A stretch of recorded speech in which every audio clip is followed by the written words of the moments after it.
안녕하세요. 하드소프트의 이봉석입니다. 오늘 윈도우 드라이버 56번째 시간이 되었습니다. 우리 지난 시간에는 PNP 제네릭 드라이버를 여러 개의 디바이스에, 예를 들어서 GPIO 컨트롤러가 있고 컨트롤러 밑에 페리페럴 디바이스가 여러 개 있다고 했을 때, 그와 같은 여러 장치에 제네릭 드라이버를 올리는 연습을 했었죠. 마지막 시간쯤 됐을 때에 결과적으로 현재 PNP 제네릭 드라이버가 소스 코드의 구조적인 특징 때문에 두 개 이상의 디바이스에 같이 사용되는 게 현재는 어렵다, 이렇게 말씀을 드렸죠. 그래서 오늘은 지난 시간에 이어서 PNP 제네릭 드라이버를 이제 다소 수정을 해가지고 여러 개의 장치에 동시에 PNP 제네릭 드라이버를 올리는 방법을 한번 배워보도록 하겠습니다. 오늘은 지난 시간에 했었던 GPIO 호스트 컨트롤러, 그 다음에 GPIO 페리페럴 디바이스가 있다라고 가정하는 환경에서 우리 PNP 제네릭 드라이버를 만들어 가지고 한번 올려보도록 하겠습니다.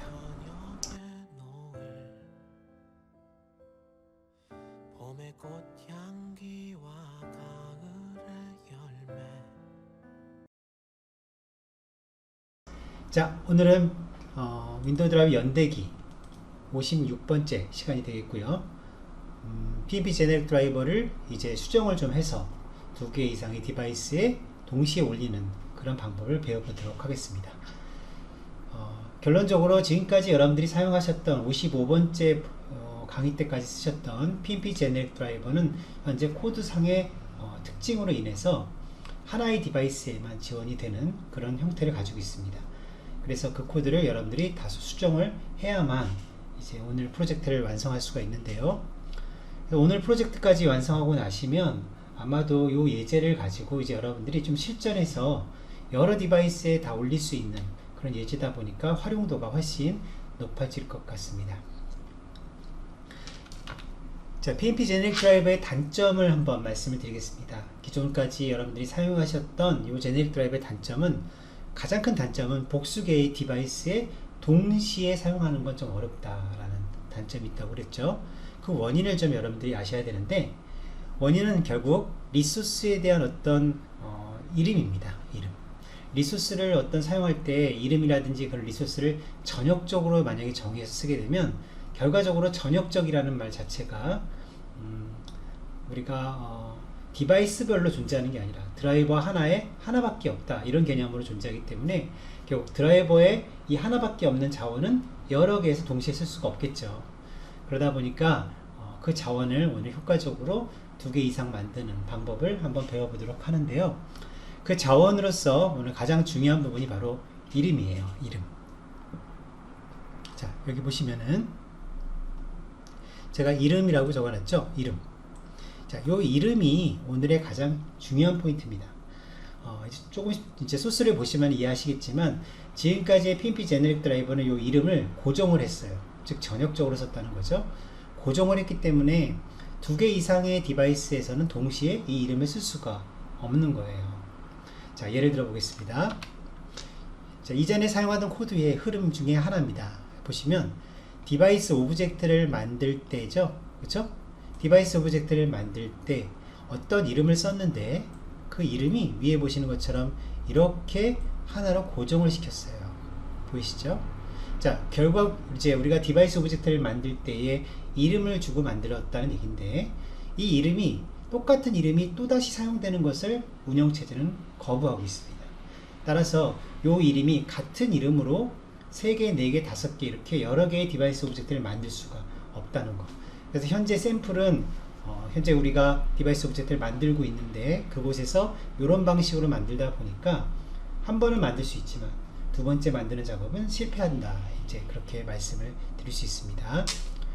자, 디바이스 오브젝트의 이름을 정하는 것도 하나의 단점이고, 두 번째 여러분들이 기억하실 거는 바로 심볼릭 링크예요. 어플리케이션에서 create 파일이라고 하는 함수를 통해서 접근을 하는데, 이 디바이스에 접근을 할 때 이름을 사용을 하는데요. 이걸 우리가 심볼릭 이름이라고 하죠. 어플리케이션이 사용하는 이름, 그 심볼릭 이름을 만들 때도 보시는 것처럼 이렇게 요 create symbolic link라는 함수를 써가지고 이름을 생성을 하는데, 이때 사용하는 두 개의 파라미터가 모두 다 위에 보시는 것처럼 이름이 정해져 있어요. 그죠? 그러니까 이와 같이 이름이 정해져 있기 때문에 이건 역시 하나의 단점이라고 할 수가 있습니다. 그래서 여러분들은 복수 개의 디바이스를 사용할 수 있도록 동시에 이 드라이버는 하나지만 여러 디바이스에 같이 쓸 수 있도록 하기 위해서는 이와 같은 이름을 어떻게 다양하게 지을 수 있을까, 이것을 한번 고민을 해보셔야 되는 거죠. 이해 가시죠? 자 보시면 이제 이게 큰 그림에서 하나의 그 결론적인 얘기인데요. 보시면 디바이스가 왼쪽에 두 개가 있어요. 이렇게 하나, 두 개, 그죠? 각각의 디바이스, 두 개의 디바이스에 우리 PNP 제너릭 디바이스 드라이버를 올렸다고 가정을 한번 해봅시다. 그러면 PNP 제너릭 드라이버는 이렇게 두 개의 디바이스에 올리기 위해서 각각 다 디바이스 오브젝트를 만들게 되는데, 그리고 그 디바이스 오브젝트는 별도의 심볼릭 링크되어 있는 오브젝트와 또 연결이 되죠. 그렇죠? 이와 같은 과정을 통해서 연결이 돼야만 최종적으로 어플리케이션에서 create file이라고 하는 함수를 써가지고 접근을 할 수가 있겠죠. 그죠? 결국 create file이라는 함수는 첫 번째 create file은 첫 번째 디바이스로, 두 번째 create file은 두 번째 디바이스로 이렇게 들어갈 수 있도록 해야 될 거란 말입니다. 그러니까 이 그림만 여러분들이 가만히 생각해 보셔도 이름이라는 게 굉장히 중요한 이슈가 되겠구나. 이해하시죠? 이름이 뭔가 좀 달라야 되겠구나. 디바이스별로 이름이 달라져야 되겠구나. 이제 그런 것들을 생각할 수 있다는 거죠. 여러 가지 방법들이 있어요. 이걸 해결하는 방법은 여러 가지가 있는데, 오늘 제가 여러분들에게 추천해 드리고 싶은 방법은 셋업 API를 활용할 수 있는 그런 방법을 말씀드리려고 합니다. 한번 좀 천천히 한번 보시도록 하겠습니다. 자, 우리 장치 관리자에서 우리가 살펴봤던 각각의 장치들, 우리가 디바이스 드라이버를 우리가 설치하고 나서 장치 관리자에 보시면, 자, 이와 같은 장치들이 보이죠. 장치 관리자에 보시는 요 각각의 장치들, 지금 보시면 네트워크 어댑터에는 두 개의 장치가 보이죠. 디스크 드라이브에도 두 개가 보입니다. 그리고 마우스 기타 포인팅 장치에는 하나가 보이고요. 이와 같은 장치들은 각각의 장치를 우리는 디바이스 인포메이션 엘레멘트라고도 불러요. 이건 셋업 API에서 부르는 용어예요. 자, 셋업 API라고 하는 환경에서는 이 각각의 디바이스를 디바이스 인포메이션 엘레멘트라고 부른다고요. 아셨죠? 줄여서 DIE라고 부를 수가 있습니다. 자, 그런데 이 DIE를 우리가 이와 같은 그림으로도 여러분들이 확인하실 수가 있는데, 자, 보시는 것처럼 DIE들이 바로 위에 있는 거예요. 자, 보이시죠? 이렇게 각각의 디바이스입니다. 자, 다시 보자면 이곳에서 여러분들이 보셨던 이 각각의 디바이스를 이 그림에서 보자면 이렇게 설명할 수 있다는 거예요. 자, 그러면 이와 같은 디바이스들은 각각 자신들의 노드라는 게 있어요. 디바이스 노드. 그렇죠? 디바이스 노드가 있다는 걸 우리가 배웠습니다. 그래서 그 노드가 어디에 연결된 노드죠? 바로 하드웨어 트리라고 하는 이와 같은 자료 구조에 연결이 되어 있다, 이렇게 여러분들은 배웠죠. 자, 그런데 오늘 배울 내용은 하나가 더 있습니다. 바로 오른쪽에 보시는 이와 같은 내용인데요. 이것을 뭐라고 부르냐면 디바이스 인터페이스라고 불러요. 디바이스 인터페이스. 자, 디바이스 인터페이스를 구분하는 방법은 인터페이스 GUID라고 하는 고유한 어떤 스트링에 의해서 구분이 되는데, 인터페이스 GUID라고 하는 게 있어요. 그것은 바로 이 디바이스 인터페이스를 구분하는 용도이고, 디바이스 인터페이스가 보시는 것처럼 이렇게 돼 있어요. 이렇게.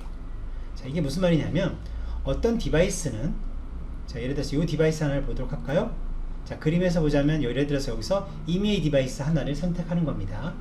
그 디바이스 하나는 디바이스 인터페이스 GUID를 몇 개 가지냐면 두 개를 가질 수 있다, 그런 얘기예요. 자, 두 번째 디바이스는 디바이스 인터페이스 GUID가 없습니다. 그죠? 세 번째 디바이스는 GUID가 하나가 있습니다. 그쵸?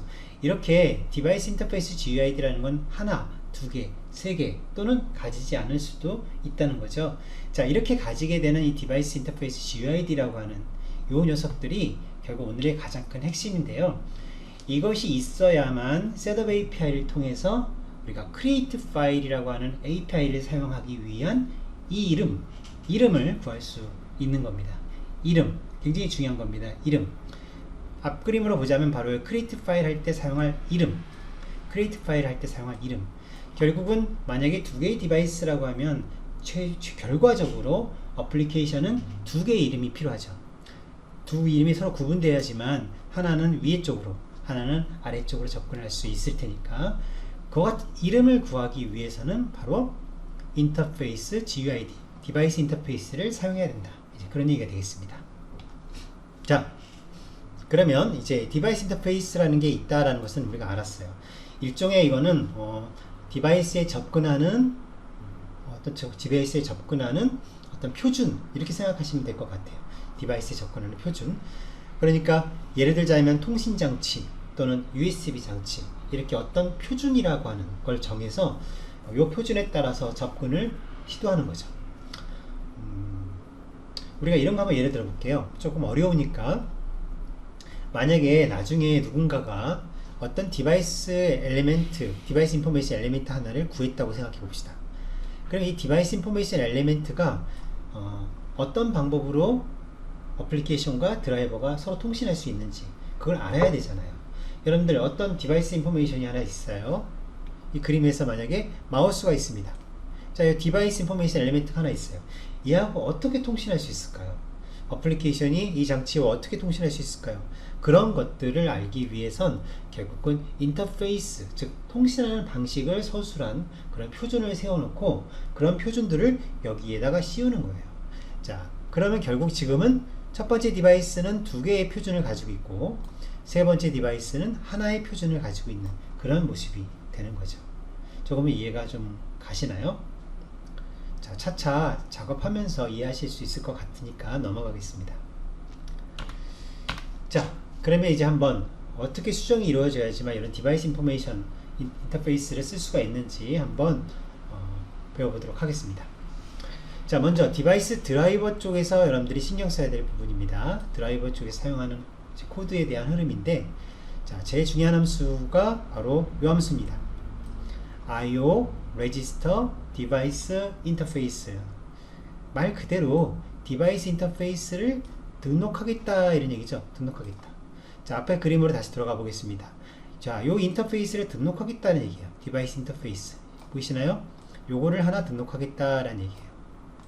그러니까 여러분들 드라이버 쪽에서는 디바이스 인터페이스를 등록하는 작업을 해야 된다는 거죠. 나는 지금부터 요 디바이스 인터페이스를 등록할 거야. 그래서 그럴 때 사용하는 문법이 보신 것처럼 파라미터를 4개를 필요로 합니다. 첫 번째 파라미터는 잘 보세요. 자, 디바이스 오브젝트긴 디바이스 오브젝트인데 피지컬 디바이스 오브젝트입니다. 즉 PDO가 되는 거죠. 여러분들 디바이스 오브젝트는 보통 FDO일 거예요. 자, 이 펑셔널 디바이스 오브젝트를 쓰는 게 아니고 디바이스 스택의 가장 아래에 배치되는 PDO를 사용하시는 거예요. 꼭 기억하셔야 됩니다. PDO입니다. PDO. 두 번째는 GUID. 자, 고유한 GUID를 정의하시면 되겠습니다. 자, 이 사전에 미리 알려져 있는 그런 디바이스 인터페이스도 있겠지만 우리가 만든 드라이버는 아직까지 그 누구도 그런 표준을 알고 있는 사람은 없을 거 아니에요. 그죠? 내가 그냥 임의로 하나 만드는 겁니다. GUID를 길게 만들어 가지고 그 아이디를 하나 정의를 해서 쓰셔야 된다는 거고, 자, 네 번째 파라미터를 보면 심볼릭 링크 네임이 얻어진다 라고 되어 있죠. 아웃풋 방향이죠. 여러분들이 이걸 통해서 인터페이스를 등록을 하게 되면 뭐가 얻어진다? 심볼릭 링크 이름이 얻어진다는 거죠. 어때요? 편하죠? 일전에는 우리 심볼릭 링크 이름을 어떻게 사용을 했었습니까? 자, 앞으로 잠깐 넘어가겠습니다. 예전에는 이렇게 썼었죠. 자, IO create symbolic link라는 함수를 써가지고 우리가 이름 2개를 준비해가지고 2개를 이렇게 연결시켜주는 작업을 직접 여러분들이 코드를 가지고 했었잖아요. 그러니까 이때는 심볼릭 링크의 이름을 여러분들이 준 거잖아요. 이걸 직접 내가 줬단 말이에요. 근데 이제는 그게 아니고 어떻게 된다고요? 이 함수를 통해서 얻어진다는 겁니다. 자, 이름이 얻어진다는 거예요. 어때요? 여러분들 이름을 정할 필요가 없다는 점에서 굉장히 자유로워졌죠. 우리가 2개의 디바이스, 3개의 디바이스, 4개의 디바이스가 있을 때 각각의 디바이스를 접근하는 이름을 여러분들이 이제 정할 필요가 없다는 거예요. 이름이 서로 다르게 정해진다는 겁니다. 이해 가셔요? 자, 그래서 요게 바로 심볼릭 링크 이름이다 라는 것을 기억하시고요. 자, 두 번째. 자, 드라이버에서 역시 쓰는 함수입니다. 자, 이 함수는 함수 이름이 IO set device interface state 라고 되어 있어요. 그러니까 디바이스 인터페이스의 상태를 바꾼다 이런 뜻이겠죠. 디바이스 인터페이스의 상태를 바꾼다. 자, 어떻게 쓰냐면은 보시는 것처럼 첫 번째는 심볼릭 이름. 그러니까 앞에 여기서 생성됐던, 그렇죠? 요 함수를 통해서 생성됐던 그 심볼 이름을 그대로 쓰시면 되고요. 두 번째 파라미터가 enable이라고 되어 있는데요. 이 enable은 create 파일 작업을 허용할 건지 아닌지를 결정하게 됩니다. 그러니까 여러분들 인터페이스를 만들었다 하더라도 어플리케이션에서 접근하는 것을 막고 싶으면 바로 여기에 false라고 주시면 되고, 어플리케이션이 들어오는 걸 허용하고 싶으면 true라고 주시면 되는 겁니다. 어때요? 별로 어려운 작업은 아니었죠?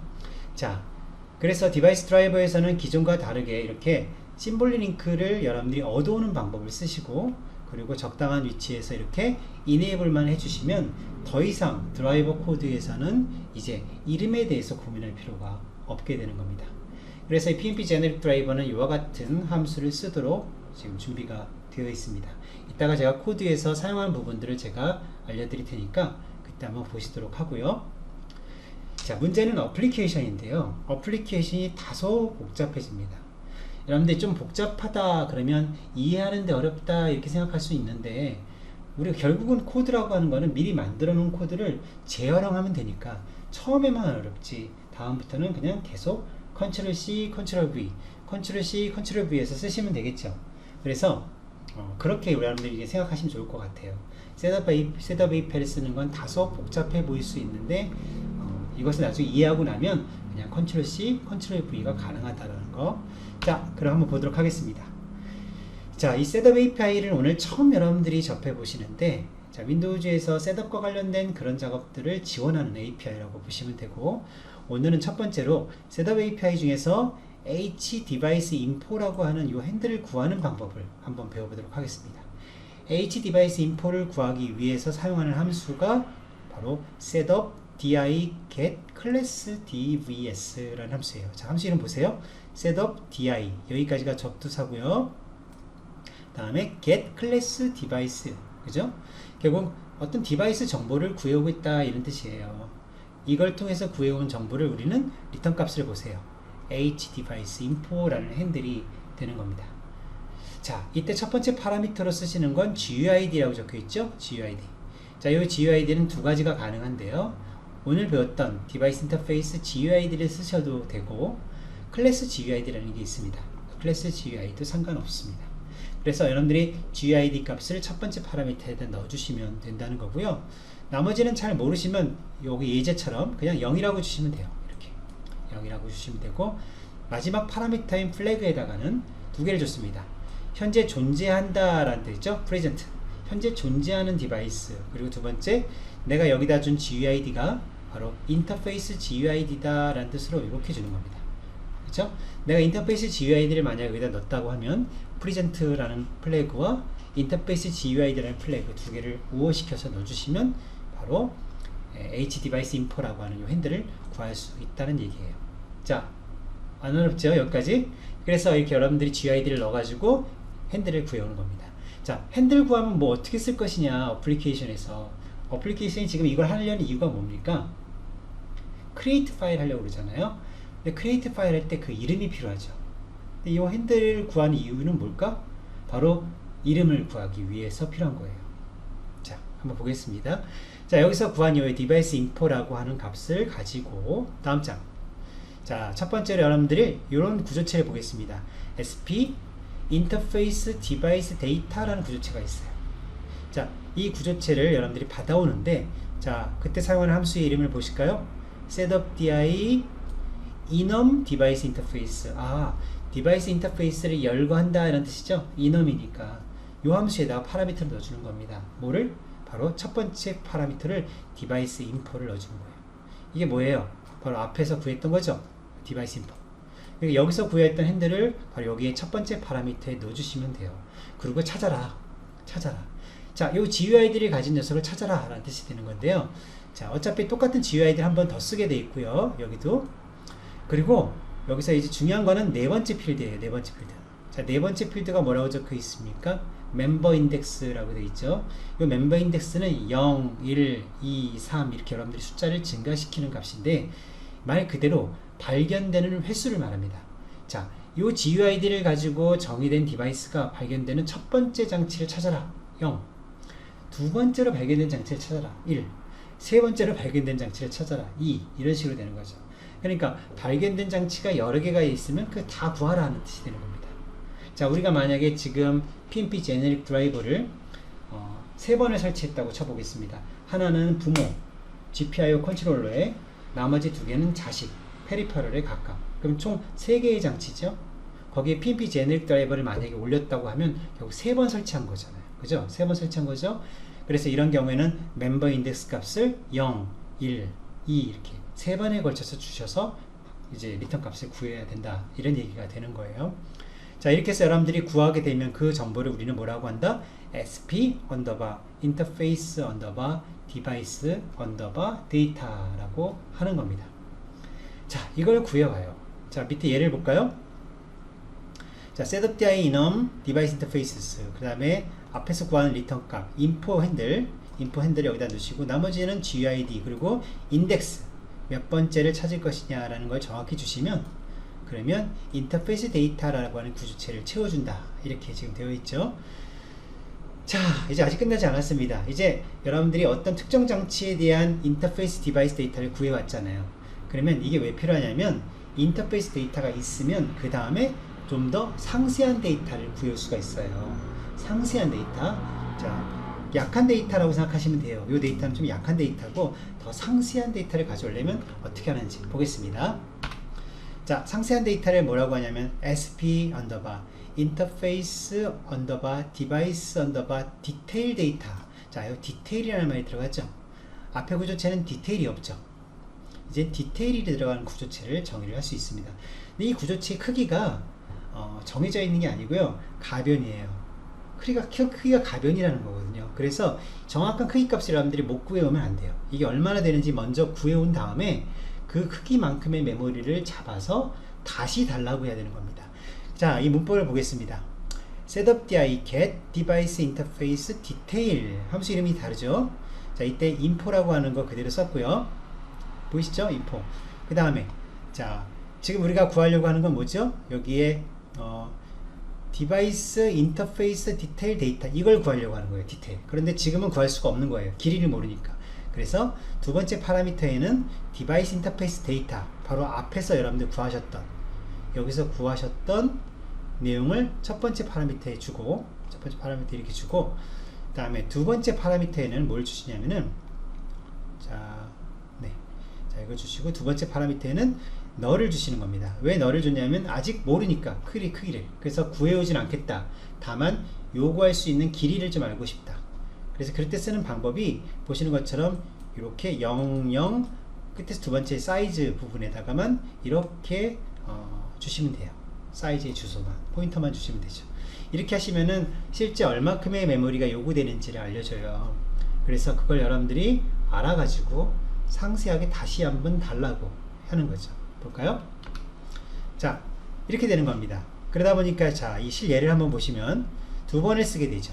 setupdi get device interface detail이라는 함수를 두 번을 씁니다. 첫 번째는 사이즈만 구해오고, 그 다음에 그 사이즈를 구해오고 나서 그 다음에 이제 실제로 데이터, 이 메모리를 할당하는 부분을 제가 생략을 했습니다. 자, p 데이터를 할당을 받아가지고, 그래서 p 데이터 구조체를 가지고 이제 두 번째 setupdi를 써가지고 구해오게 되는 거죠. 약간의 지금 오타가 있는데요. 두 번째가 이렇게 쓰면 안 되겠죠. 이거 이제 첫 번째 쓸 때는 뭐 이렇게 쓰면 안 될 것 같습니다. 지금 제가 보기에는 사이즈 값이 들어가는 게 맞을 것 같은데, 여기 구조체가. 자, 그 다음에 이렇게 두 번을 통해서 이 함수를 쓰게 되면 얻어지는 p 데이터가 있고, 그 p 데이터의 내용 중에서 바로 디바이스 패스라고 하는 이 문자열이 보이죠? 이걸 구할 수가 있습니다. 그렇죠? 그래서 이 패스를 맨 카피를 해가지고 여기 스트링 카피를 해가지고 결국은 create 파일 할 때 이 이름을 쓸 수가 있다라는 거죠. 자, 결과적으로 우리는 이름을 구할 수 있다는 거죠. 어때요? 지금 제가 이 이름을 구하는 데까지 사용했던 어떤 파라미터들 중에 이름이 있었나요? 내가 이 이름을 구하기 위해서 어떤 이름을 쓴 적은 한 번도 없죠. 다만 GUID라는 게 있었죠. 앞에서 보시는 것처럼 이때도 GUID가 있었고, 그리고 그 앞에서 setupdi get class in device 할 때도 GUID가 있었습니다. 그러니까 GUID, 디바이스 인터페이스 GUID는 같은 걸 계속해서 여러분들이 던지기만 하면 되는 거고, 실제로 얻어지는 이름은 그 GUID를 기반으로 해서 운영체제가 준비한 이름들이 얻어진다는 거예요.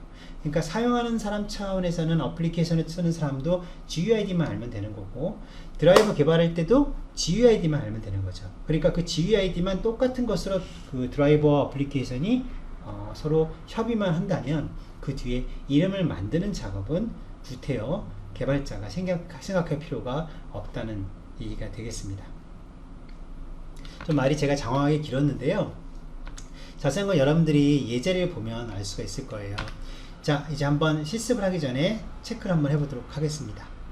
자, 여러분들이 받게 될 요 예제는 바로 이전에 했던 예제에서 다소 수정한 내용들이 있습니다. 그래서 그것들을 여러분들이 따라서 수정하기는 어려울 것 같고요. 조금 어렵다고 하기보다는 번거로울 것 같고요. 인터넷에서 가장 최근 소스를 받으세요. 그러니까 요 해당하는 예제를 여러분들이 받아서 그 예제를 가지고 실제로 이제 소스를 공부하실 때 열어서 보시고 바로 확인하고 싶을 때는 빌드 해가지고 저처럼 확인을 하시면 되는 겁니다. 알겠죠? 어떻게 소스가 바뀌었는지 그런 부분들만 여러분들이 확인하시면 될 것 같습니다. 자, 한번 해보도록 하겠습니다. 자, 먼저 소스를 여러분들이 다운받았다고 가정을 해보고 그 소스를 열어보도록 하겠습니다. 자, 어플리케이션 소스를 먼저 보도록 할게요. 자, 뭐가 달라졌는지 한번 보는 겁니다. 자, 셋업 API를 여러분들 효과적으로 쓸 수 있도록 하기 위해서 제가 함수 하나를 만들었어요. get device stack name이라는 함수인데요. 여러분들 이 함수만 가져다가 필요할 때 Ctrl C, Ctrl V 하시면 되는 겁니다. 그래서 이 안에서는 보시는 것처럼 setupdi get class device라는 함수도 있고, 또 setupdi enum device interface라는 함수를 부르기도 하고, setupdi get device interface detail이라는 함수를 부르기도 하죠. 그러니까 앞에서 제가 말씀드렸던 작업들을 여기서 다 해주는 거예요. 그러니까 여러분들 이제 GUID만 정확하게 넣어주시면 되는 거예요. GUID만 여기다 넣어주시면 두 번째 파라미터를 통해서 이름이 구해집니다. 이름이. 단 주의하실 거는 요 이름이 아래에서 보시면 말록을 해가지고 얻어지는 이름으로 해서 프리를 제가 하는구나. 자, 말록을 해서 그 이름을 쓰고 프리를 하기 때문에 pdata 프리를 제가 하지 않죠. 그러니까 제가 이제 말씀드리는 건 그겁니다. 프리를 하지 않기 때문에 이 pdata name이라고 하는 요 포인터를 그대로 어플리케이션으로 넘겨준단 말이에요. 그러니까 반드시 응용 프로그램 쪽에서는 요 이름, pname, 디바이스 네임을 프리하는 거를 어플리케이션에서 하셔야 됩니다. 이 구조는 그렇게 되어 있습니다. 알겠죠? 다시 말하자면 어플리케이션의 요 get stack name을 통해서 이름을 구하게 되면 그 이름을 반드시 프리를 해줘야 된다. 쓰지 않을 때는 메모리를 해제해주는 작업을 어플리케이션이 해야 된다는 겁니다. 자, 그럼 이제 밑에 사용한 예를 보도록 할게요. 자, 메인을 보시면, 자, found index 해가지고 0부터 해서 이제 쭉 파라미터를 제가 넣고 있는데, 자, get device stack name이라는 함수를 썼죠? GUID 보이시죠? sample GUID. 그래서 이 GUID를 써가지고, 이렇게 이름을 구해왔다면, 이때 found index는 0이죠. 첫 번째 발견된 이름이 있다면, 그러면 그 이름으로 오픈을 해봅니다. 실제 열기를 해봐요. 그러면서 열기가 되면 됐다고 나오고, 안 되면 안 됐다고 이렇게 메시지를 출력하도록 해놨습니다. 그리고 열리면 이제 다시 닫은 다음에 화면에 출력을 하고, 그 이름을 실제 사용한 create 파일의 이름을 출력을 하고, 그리고 나서 메모리 프리를 하죠. 그쵸? 제가 이 create 파일 할 때 썼던 이름을 반드시 프리를 해줘야 된다고 했었으니까 어플리케이션에서. 그리고 인덱스를 증가시켜 줍니다. 플러스. 그래서 다시 또 그 두 번째 플러스가 들어가니까 두 번째 이름이 또 구해지겠죠. 그러니까 0부터 시작해서 계속 플러스 해 나가면서 더 이상 못 구할 때까지, 이름이 없을 때까지 구한 다음에 그것에 대해서 오픈을 해보고 클로즈를 해보고 이름을 출력하고, 그런 간단한 예제가 되는 겁니다. 아시겠죠? 자, 그럼 이제 이건 어플리케이션이 되겠고요. 드라이버 쪽 코드를 또 보도록 하겠습니다. 자, PNP 샘플이라고 하는 프로젝트의 샘플.c 코드에 어느 부분이 달라졌는가? 자, 기존에는 add device라는 함수가 있었죠. 콜백 함수가 한번 가볼까요? 자, 이 add device에는 파라미터로 두 번째로 PDO가 전달됐었습니다. 그렇죠? 이 PDO가 이제 사용이 될 텐데 어떻게 사용이 되냐면, 자, 먼저 디바이스 오브젝트를 만들 때 어떻게 했습니까? 기존과 다르게 이름을 주지 않았습니다. 그렇죠? 이제 더 이상 디바이스 오브젝트 이름이 필요가 없습니다. 이름을 주지 않았고요. 그 다음에 아래쪽에서 보시면은, 자, GUID를 써서 심볼릭 이름을 얻어옵니다. 자, 드라이버에서는 IO Register Device Interface라는 함수를 쓴다 라고 말씀을 드렸죠. 첫 번째 파라미터는 PDO를 쓰고 두 번째 파라미터의 GUID를 쓰게 된다. 그렇죠? 자, 이 GUID는 어플리케이션에서 쓰는 GUID와 드라이버에서 쓰는 GUID가 정확하게 일치해야 되는 겁니다. 아셨죠? 그러면 이제 이름이 구해진다. 이렇게 되어 있는 겁니다. 자, 물론 이렇게 얻어진 이름은 나중에 또 풀이를 해주는 작업은 소스 내에서 가지고 있어야 되는 거고요. 자, 어쨌든 간에 이렇게 이름이 구해졌으면 한 가지를 더 봐야 됩니다. 자, 어플리케이션에서 create 파일을 해서 접근할 수 있게 하기 위해서는 어떻게 한다고 그랬습니까? 자, create 파일에 접근할 수 있으려면 반드시 디바이스 인터페이스의 상태를 enable 시켜줘야 된다 그랬었죠. 자, 그게 어디냐면 바로 PNP 쪽입니다. 자, PNP 쪽으로 가보시면은, 자, PNP 쪽에 스타트 디바이스 이쪽에서 보세요. PNP 쪽에 스타트 디바이스를 만나게 되면 이 아래 심볼릭 이름이 사용되도록 허용합니다 해서 463번째 라인에 이렇게 제가 GUID를 통해서 얻은 심볼릭 이름을 어떻게 했습니까? true라고 주고 있어요. 그죠? 자, 게다가 스타트 디바이스만 작업을 한 건 아니고 조금 더 온전한 코드를 만들어서 드리기 위해서 이제 stop 디바이스와 remove 디바이스도 제가 처리하는 코드를 넣습니다. 자, stop 디바이스에서도 이렇게 stop 디바이스니까 더 이상 접근하면 안 되잖아요. 그래서 심볼 링크 네임을 가지고 false를 시키도록 했고요. 그 다음에 remove 디바이스 명령을 만났을 때도 마찬가지로 똑같은 명령을 썼습니다. 자, false를 줘가지고 더 이상 사용자가 create 파일을 할 수 없도록 이렇게 조치를 했습니다. 자, 이 정도의 내용입니다. 나머지는 좀 다소 많아 보이지만 앞에 예제에서 계속해서 추가했던 것들이기 때문에 그렇게 어려운 내용은 아닐 것 같고요. 자, 그럼 이제 여러분들 빌드를 하시면 되겠습니다. 자, 빌드를 해서 테스트를 한번 해보도록 하죠. 자, 저는 이제 미리 빌드가 된 바이너리를 가상머신에다 옮겨놨는데요. 자, 가상머신 한번 가보도록 하겠습니다.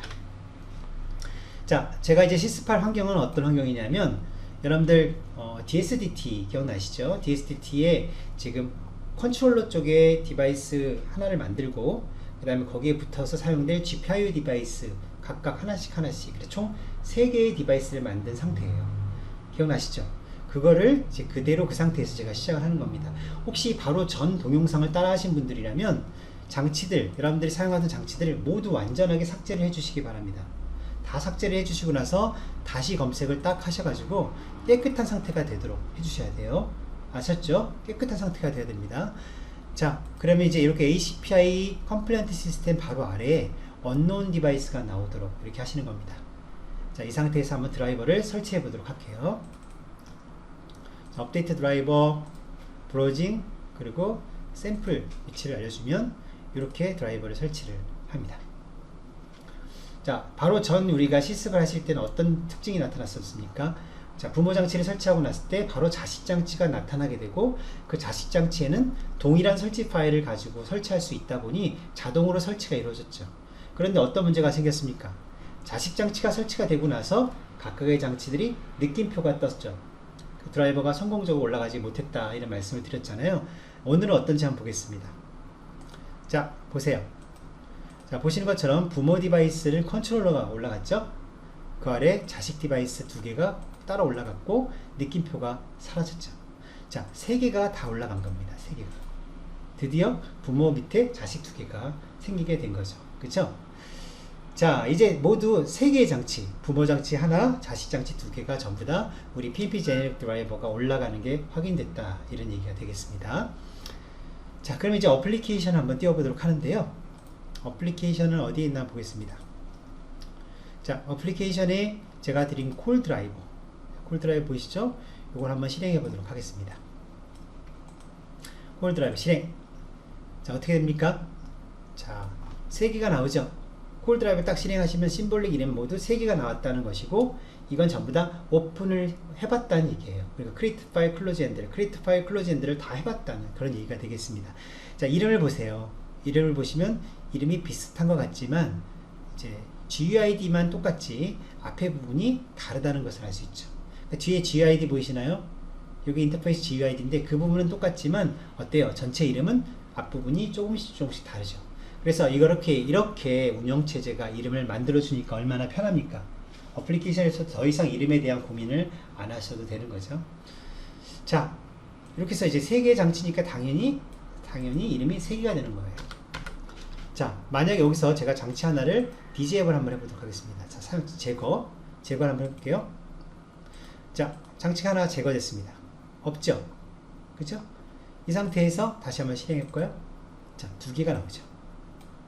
그죠? 2개가 나옵니다. 자, 이번엔 페리페럴 장치도 또 제거를 한번 해볼게요. 자, 이제 부모 장치 하나밖에 없죠? 콜 드라이브 하면 하나밖에 나오지 않죠. 아셨죠? 자, 이래서 우리가 이제 부모 장치, 자식 장치 각각에다 제네릭 드라이버를 올리는 방법에 대해서 이제 완전히 익혔다고 할 수 있습니다. 자, 오늘은 결국 PNP 제네릭 디바이스 드라이버를 복수개의 디바이스에 올리는 방법에 대해서 배워봤는데요. 자, 그러면 이제 드디어 다음 시간에 우리가 해야 될 일은 이 GPIO 또는 I2C와 같은 이 디바이스와 통신하는 부분을 배워야 되겠죠. 우리가 일전에 PNP 제네릭 드라이버가 어떤 일을 할 수 있었습니까? PCI와 관련된 리소스를 가져오고 인터럽트 핸들러를 등록하고 또 메모리를 읽을 수 있고 그런 것들을 다 했었잖아요.